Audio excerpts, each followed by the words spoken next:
Zikir dengan suara keras setelah salat fardu berdalil hadis Bukhari dari sahabat Ibnu Abbas bahwa mengeraskan suara dalam berzikir setelah selesai menunaikan salat fardu terjadi di zaman Nabi sallallahu alaihi wasallam.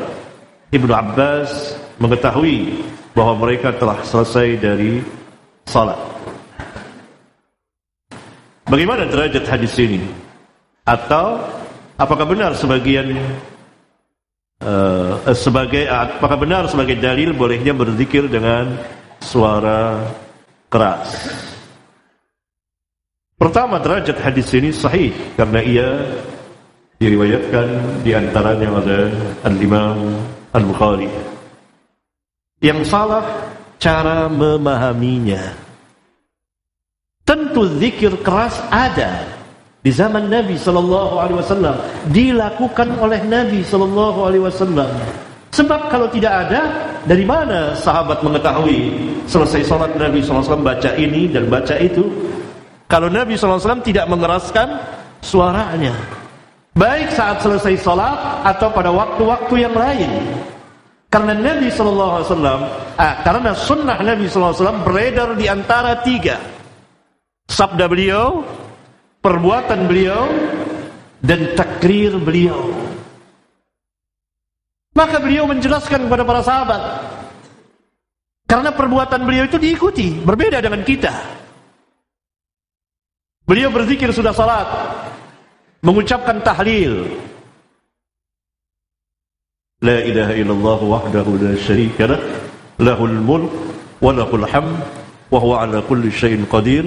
Allahumma la mani'a lima a'taita wa la mu'tiya lima mana'ta wa la yanfa'u dzal jaddi minkal jadd. Itu beliau menyuarakannya, didengar oleh sahabat, diriwayatkan Nabi mengucapkan ini setelah didubur di belakang salat, dalam sebagian riwayat di belakang salat wajib. Didengar. Maksud Nabi SAW mengeraskan apa? Untuk lita'lim, mengajarkan. Ada kalanya Nabi SAW dengan perbuatannya seperti itu. Ada kalanya mengajarkan dengan sabda beliau. Ada dengan fi'il, dengan qaul. Terdengar. Oleh karena itu Al-Imam Asy-Syafi'i rahimahullahu ta'ala di kitabnya ya, itu mengatakan bahwa itu ta'lim Nabi. Nabi SAW mengajarkan sahabat agar diketahui oleh sahabat dan diamalkan dalam waktu singkat. Karena tidak mungkin Nabi yang mulia alaihi salatu wassalam terus menerus dan bersama sahabat zikir keras, dan itu dalam keseharian tentu akan diriwayatkan oleh sahabat lain, dan tentu diketahui oleh para sahabat, dan tentu mereka tidak murka melihat orang berzikir dengan keras. Karena hukum asal berzikir sir. Sebagaimana firman Allah, "Wadhkur rabbaka fi nafsika tadarru'an wa khifatan wa dunal jahri minal qaul bil ghuduwi wal asal."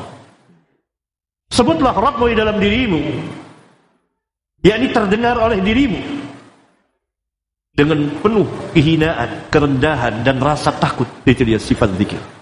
Merendahkan diri kepada Allah dan penuh rasa takut. Wa dunal jahri minal qaul, bukan dengan suara yang keras di waktu pagi dan petang. Ini hukum asal zikir, sir. Kecuali kalau ada dalil bolehnya mengeraskan suara. Adakah dalilnya? Ada, ketika talbiyah. Namanya juga al-ihlal.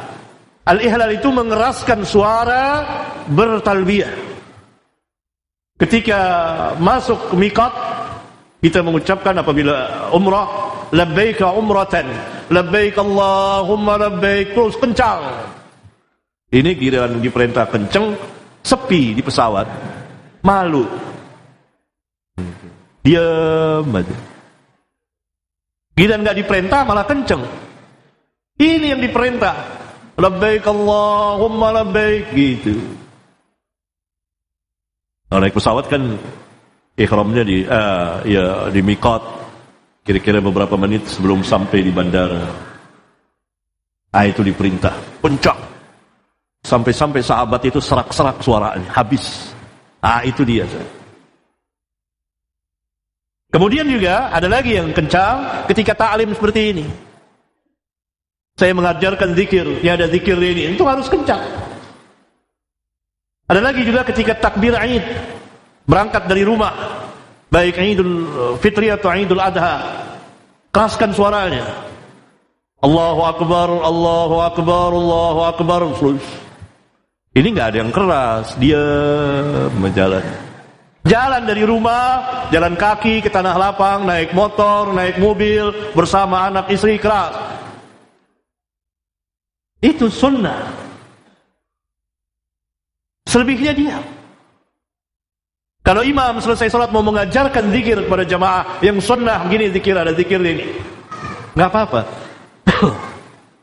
Tapi melapaskan zikir diperintah, dikeras, itu tidak ada. Berarti hadis Ibnu Abbas ini, Nabi dalam rangka mentaklim, diikuti oleh para sahabat, dan waktunya singkat.